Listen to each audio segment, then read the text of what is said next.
Hi, this is Jacob Hornberger, president of the Future of Freedom Foundation. I'm joined by Sheldon Richman, vice president of the foundation. This is the Libertarian Angle. Nice to be back with you all this week.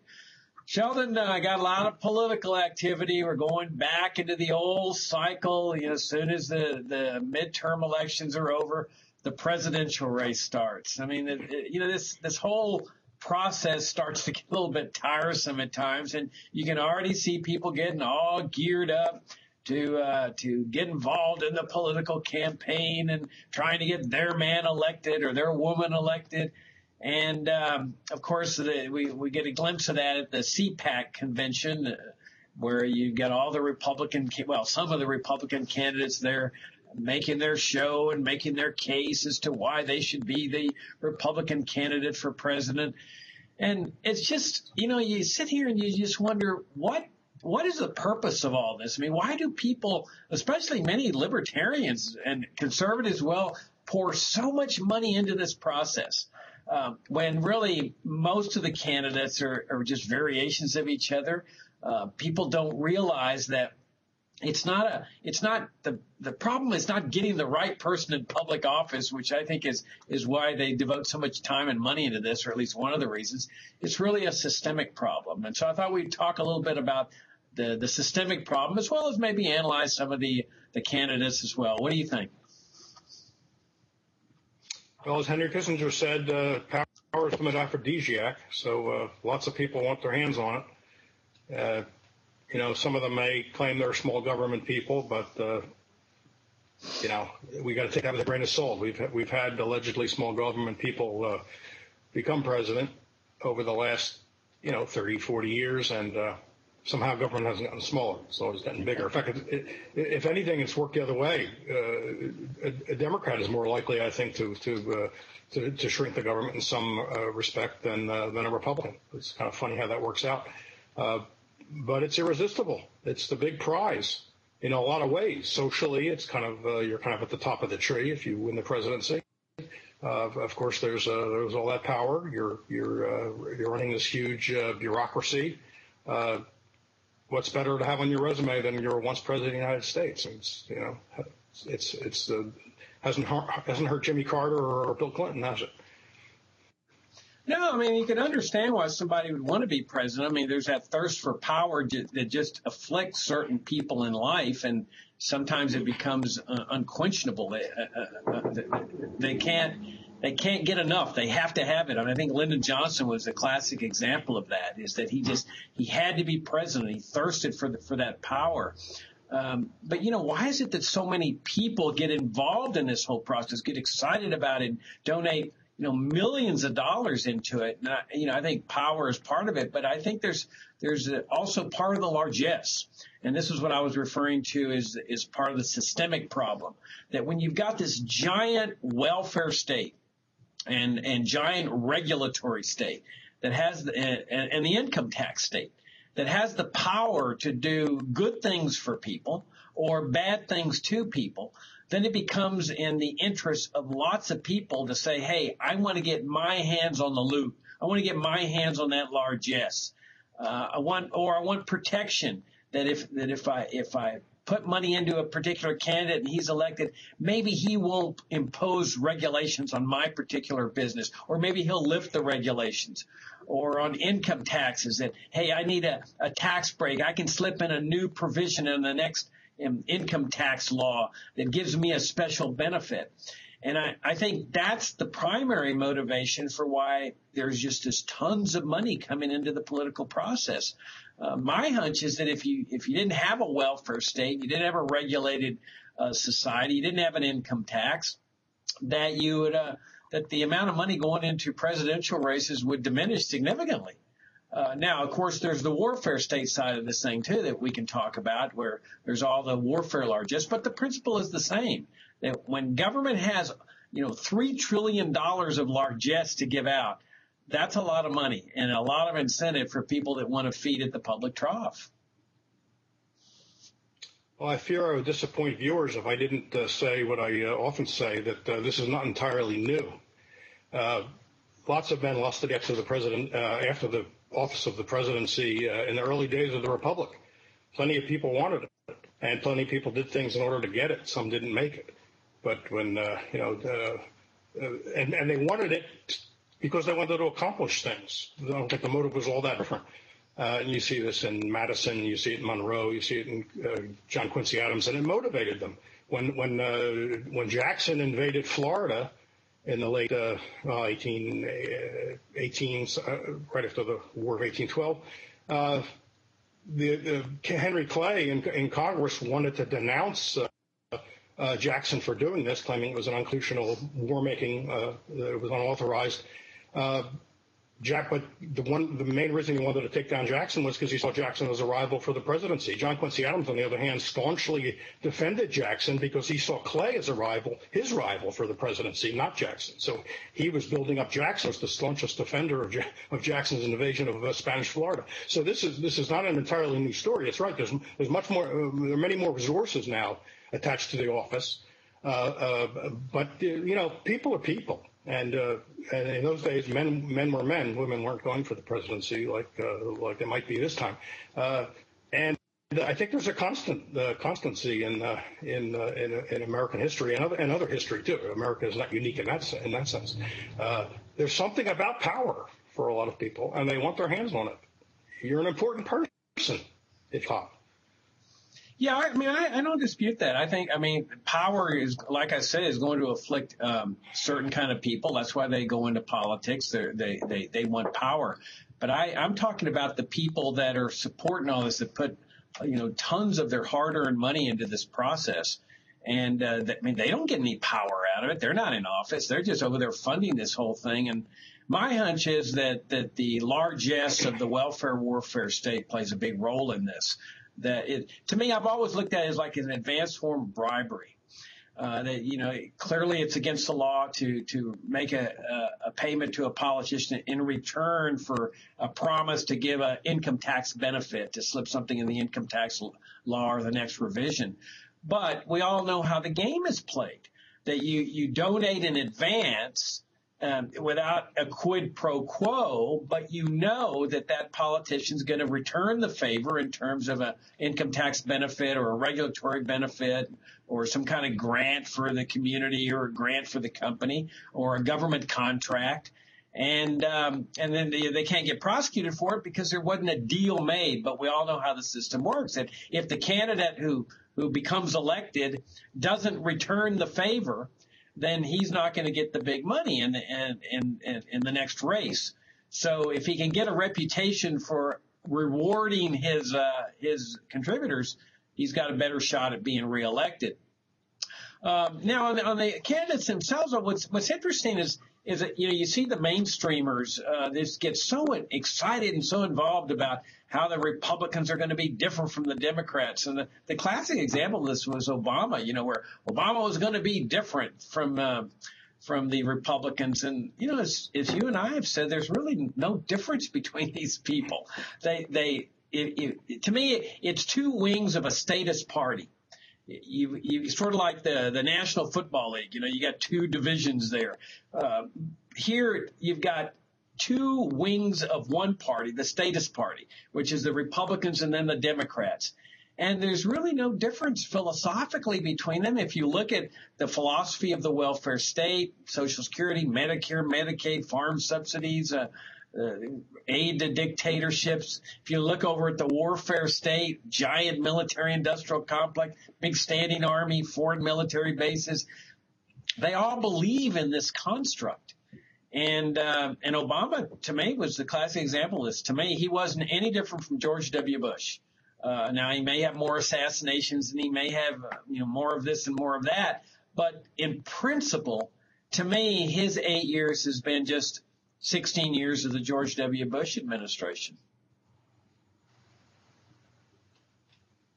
Well, I think he learned something from the Bush years, so I guess we can give him some credit for that. It's not credit with quotation marks around it.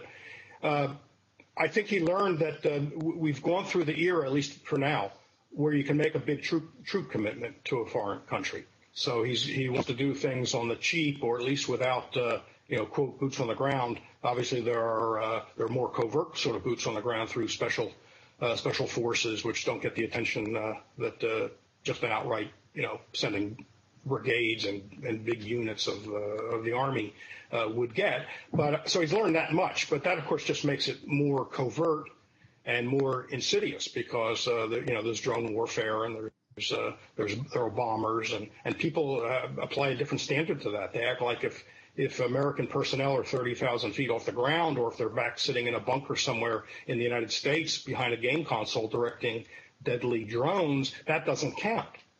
I mean, that's sort of, I think, the American attitude. So one of the things we have to tell people and constantly repeat is that that does count. But I guess we should give credit to Obama for learning that until something changes, he can't make a big troop commitment. He can't put 100,000 troops into Iraq and Syria, at least under current circumstances. Even though the polls are going up in terms of how many are willing to support ground troops against ISIS. I don't know that people would generally accept, say, 100,000 troops going over there. So I agree with you. Yeah, in essence, it's a one-party system, and with a couple of some differences at the margin that they argue about and make it sound as if they're very big differences. But of course, we know they're fairly insignificant. Yeah, because, I mean, Obama was supposed to be the great defender of civil liberties, a constitutional lawyer, and there was all these hopes among the progressive movement that he was going to close Guantanamo Bay and that he was going to restore civil liberties to our land and so forth. And none of that's come to pass. And to me, he's just no different from your standard Republican.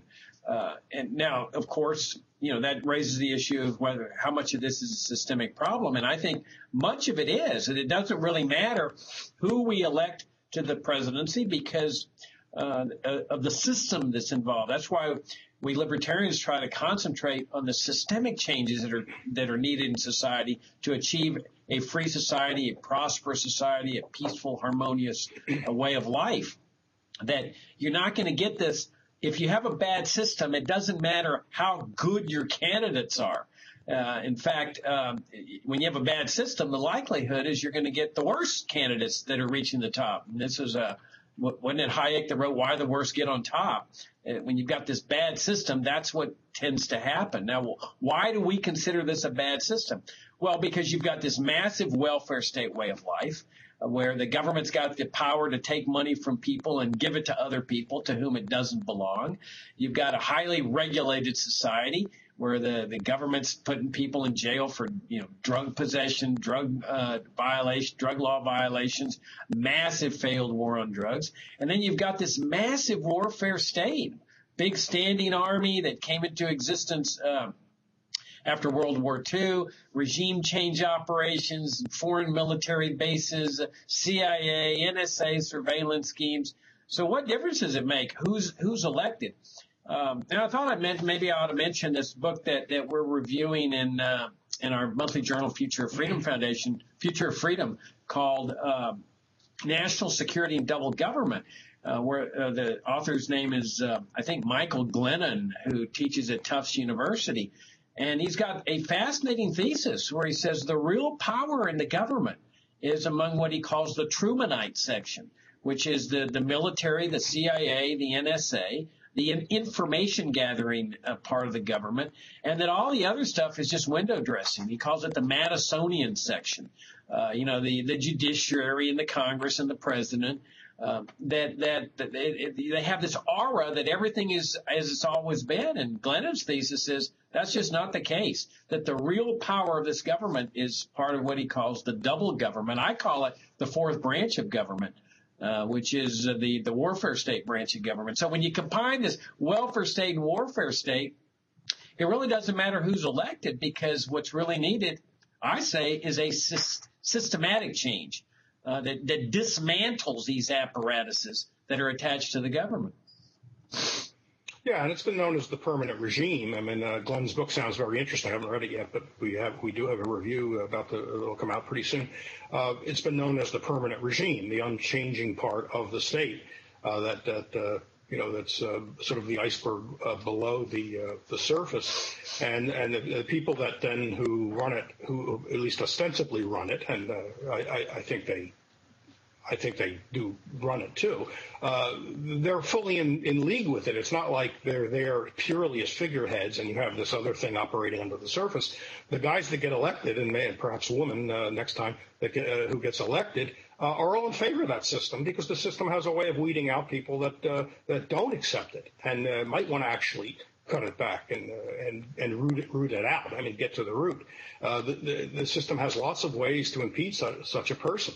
And the media play a huge role in this because they're actually the fourth branch. I mean, it's known as the fourth estate, and it really is a fourth branch of government, and it does the government's bidding. I mean, if you watch, any of the major news networks or the major papers, they don't ever or rarely question anything fundamental. I mean, it's so rare that it's absolutely remarkable when it happens.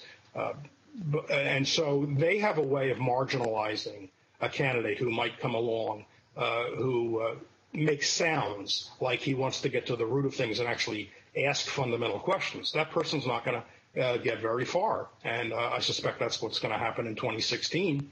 I mean, if it ends up being Jeb Bush versus Hillary Clinton, I mean, what more do we need to say? Just point to the two of them and say, this is what you call an electoral system where people can actually make changes by their vote? Come on.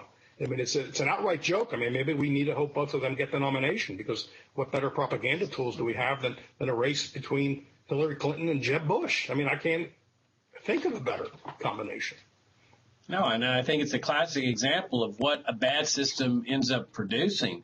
But it does raise the interesting question of Rand Paul in all this that, I mean, I agree with you that all the Republican candidates, at least so far, and the prospective candidates, they're all cut out of the same cloth. I mean, they're all the same basic statist philosophy. To me, they're no different from Hillary Clinton or Biden or any other Democrat. They all share this statist vision. But yet Rand Paul seems to be cut out of a different cloth here. Now, if you go back to his father, I mean, I thought his father was a fantastic candidate, Ron. That when I listened to Ron give speeches and when he was giving his presidential talks when he was a candidate, they inspired me. I mean, he talked in terms of principles and abolishing the Fed and ending the war on drugs and bringing the troops home. And my heart would start to thump a little bit faster when I heard Ron talk. Now, it wasn't that he was this eloquent speaker. We all know that he wasn't. But he could inspire you with just what he was saying. And you see glimpses of that in Rand, but yet Rand doesn't seem to have that same ability to inspire. He doesn't seem to have that consistency of principle that his father had. And, but yet clearly he's different from the rest of the guys. I mean, he talks about civil liberties. He condemns the NSA surveillance schemes. He rails against foreign interventionism. It's just that sometimes you get the sense that there's not this consistent philosophy that guides him. But it seems to me that from a libertarian standpoint, he's significantly better than all the other candidates. What's your take on that? Well, I won't claim to know what Rand Paul, truly believes. I don't know Rand Paul, and so I have no way to judge that. I imagine growing up with Ron Paul as your father, some of that's going to rub off. You're going to hear things. You're going to read things that the average person's not reading or hearing. But I think the answer is the system. Again, I mean, it's what you were saying. I mean, Ron Paul, let's be frank, Ron Paul, I don't think ever thought he would be president of the United States. So he was free to say what he wanted without constraint. And so he could talk about foreign policy and civil liberties and these other things that he talked about without fear that, if I say that, that's going to scotch my chances to become president. Now, look at Rand Paul. Rand Paul, I think, believes he can become president. And I should back up a step. Not only I don't believe Ron Paul thought. Not only did he not think he could be president. And again, this is my speculation. I never talked to him about this. I believe he knew he'd never get the nomination. There are just too many barriers to it. So he was completely free. He didn't have to worry about alienating a constituency or the media or anybody because he had nothing to lose in that sense. Rand Paul thinks he can get both those things, the nomination and the presidency. Again, I'm speculating. I'm just drawing conclusions from what I observe. therefore he does have something to lose. So he's got to moderate, assuming now he really is a non-interventionist and is against the drug war and in favor of these things, in favor of positions that we would agree with. He's got too much to lose by being utterly clear, and I think that explains the muddiness, even on foreign policy. I mean, at first it seemed like he didn't want to get involved in Syria and Iraq regarding ISIS, and then he endorsed air power, and he's made other statements that become ambiguous, and we're not really sure what he wants to do. Same with Russia. And you reverse it, and regarding Ukraine, there's a non-interventionist message, but then it's coded in other things to make it look like, look, I'm a responsible person, so the Council on Foreign Relations doesn't have to call me a wingnut, to use a John McCain term. So I think that's the issue. I think he thinks he could get it all, and therefore he's got a lot to lose if he says the wrong thing. Yeah, that's an interesting point. Is what's necessary to get elected? But you see that's why we go back to the beginning of this conversation. I mean, I really think in order to achieve a systemic change, this notion that all we have to do is elect a president will accomplish it is just so fallacious.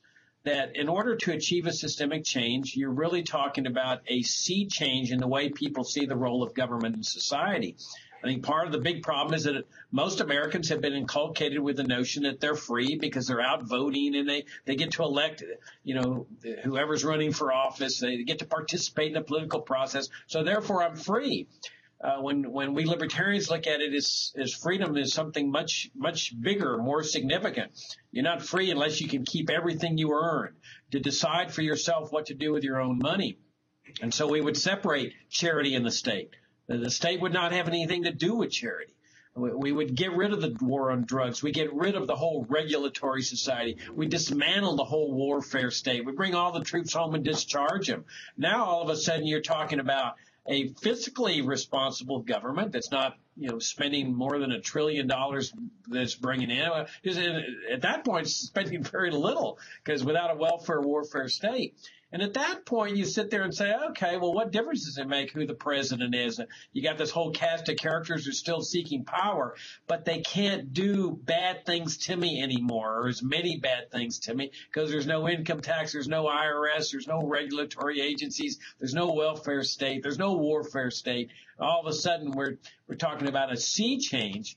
And that's why I go back to the original thing of what we're doing here, like at FFF and what the other foundations and think tanks are doing. We're trying to bring a sea change in public opinion. And I think the politician just reflects that. And I think it's sort of what you were alluding to, that they have to take a gauge of how people are feeling at a particular time and they change it.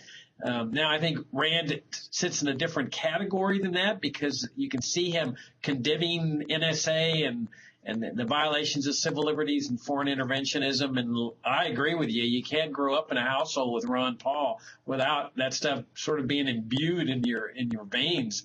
But there's just that lack of consistency. We've got, I don't know, 6 or 7 minutes left. I thought we ought to mention Benjamin Netanyahu's trip to Washington. That's creating a lot of controversy. And I know that you've written a lot about the Israeli relationship with the United States, the foreign aid, what Israel's doing, and then you did a fantastic analysis of Gareth Porter's book on the Iran situation.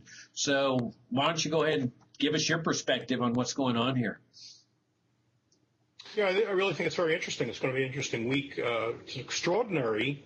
It's no one can remember an example of this, so I guess it's unprecedented that you have a Republican Congress, Speaker of the House, inviting the head of another government, a foreign government, to come to speak to a joint session of Congress in order to give a speech that's going to be directly contrary to the policy of the president. Of course, there's a different party, a Democrat, in order to undercut a current negotiation, in this case between the United States and other powers and Iran over the nuclear issue.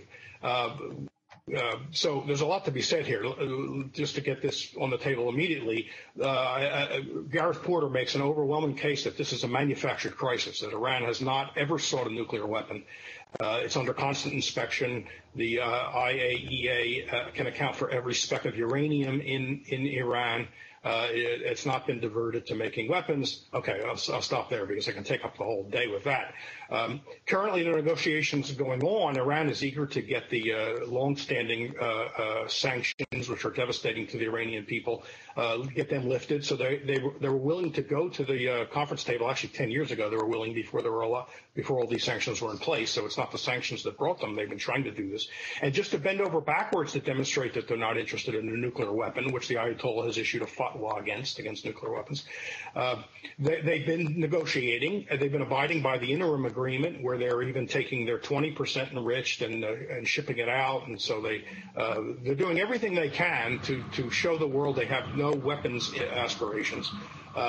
And now they're still working toward a permanent agreement. They're supposed to do that by, I think, the end of this month. But Israel is dead against it. Netanyahu's been using this for political purposes, claiming that Iran is an existential threat. Remember, he had that Wile E. Coyote bomb cartoon at the UN a couple of years ago with the fuse, like Wile E. Coyote used to try to use against the Roadrunner, saying they're going to have, by spring or summer, they're going to have a bomb. Of course, they didn't have a bomb. That was back in 2012. But here's the thing that hardly ever gets mentioned, and I was watching CNN most of yesterday and they were this story was dominating. They never once mentioned that Israel is the nuclear monopolist in the Middle East. It, for decades, has had nuclear warheads. It's got, at the top estimate is 400, but even if it's the low estimate of 70, that's 70 more than anyone else has in the Middle East. And many of them are on submarines, which means they could survive a first strike. They're invulnerable submarines deep under the water. There is no existential threat from Iran, even if it managed to acquire one nuclear weapon, which it is not attempting to do. It is not, unlike contrary to what people have been saying on TV all over the place, it has never threatened to annihilate nuclear weapons. Joe Scarborough recently said they promised to get a nuclear weapon, the Iranians, and they promised to use that nuclear warhead to wipe out Israel. That's a lie. He may believe it, so he may not be lying. He might have heard it somewhere and believe it. But whoever says that is speaking an untruth. It's just not the case. They've not threatened to wipe out Israel militarily, and they've not threatened to get a nuclear weapon and attack the United States, which some people also believe. So it's totally bogus. And so what Netanyahu is coming here to do is to soften up the American people for war against Iran. He's hoping the negotiations will fall through. If he can push it in that direction, he'll be very happy. And he would like the U.S. military to attack Iran. He can't do it. He doesn't have enough of an air force. He could hit Iran, but he can't sustain it. And as the editor of Foreign Policy magazine said today on CNN, this is the unappreciated fact. Israel could destroy Iran this afternoon if it wanted to, because it is the nuclear power. So it's hypocrisy and it's manipulative. And again, this is Gideon Rose, the editor of Foreign Policy magazine, saying this. It is hypocritical and manipulative for Netanyahu to come and try to push Obama and the American people into war against Iran when there is no threat to Israel whatsoever. And what was Gareth Porter's? What was the title of his book for our viewers? Manufactured crisis. Okay. Subtitle something like, refers to the Iranian nuclear scare. Very heavily documented book, easy to read. I mean, there's some technical parts in some places where he's talking about reactors and things like that, but for the most part, not a technical book. And so there's just no evidence. First of all, we know that twice the American intelligence community, that's like 16 different agencies, in 2007 and 2011 said Iran did not have nuclear ambitions, that even some research which had been going on, which was kind of rogue research, ended in 2003 after the overthrow of Saddam Hussein. This is the U.S. Intelligence community, as they call it. Mossad, it was recently revealed that when Netanyahu was giving his speech at the UN, he had already had a report from the Mossad, the secret, the CIA of Israel, saying Iran does not have nuclear ambitions. It's not going for a nuclear weapon. It's only doing civilian nuclear research and enrichment for both medical purposes, isotopes, and also electric power. Netanyahu had that in hand. The Mossad said they're not doing it, and we knew this before because ex-Mossad directors have been saying there's no existential threat from Iran. I don't know what more we need, and yet you look at the media, and the media constantly talks about the weapons aspirations of Iran, how this is an existential threat, and if this all falls through, then there may be war, and a war would be devastating. It's that country's, I think, 3 times the size and population of Iraq. That's not going to be any picnic. We're going to end up murdering many, many people. They have a big middle class, a well-educated middle class who like America, who like Americans. This is crazy. Well, this needs to be stopped. Yeah, manufactured crisis is a good name because I'm getting that same deja vu feeling that we had with Iraq. I mean, when Israel was there saying that Iraq's got WMDs and they're a threat to the world and they're going to drop nuclear bombs and mushroom clouds over cities in the Middle East and in the United States. And we had all the hype, the same thing. And, of course, there were no WMDs except for the rusted out ones that the United States had delivered to them that they found a few years later and then kept secret because they didn't want Americans to know that that's how Saddam had gotten his WMDs. But, I mean, it's just the same old manufactured crises, the hype, the fear, the scares, the excuses, the justifications for attacking countries that have never attacked the United States, killing multitudes of people in the process. Goes back again to what we were talking about earlier. There's a systemic problem here. The problem is not Obama. The problem's not, any particular candidate. The problem is that we've got this apparatus whose legitimacy needs to be questioned. And that's what we're doing here at the Future of Freedom Foundation. Unfortunately, our time is up. That's our show for this week. I'm Jacob Hornberger and that's Sheldon Richman. And we'll see you next week.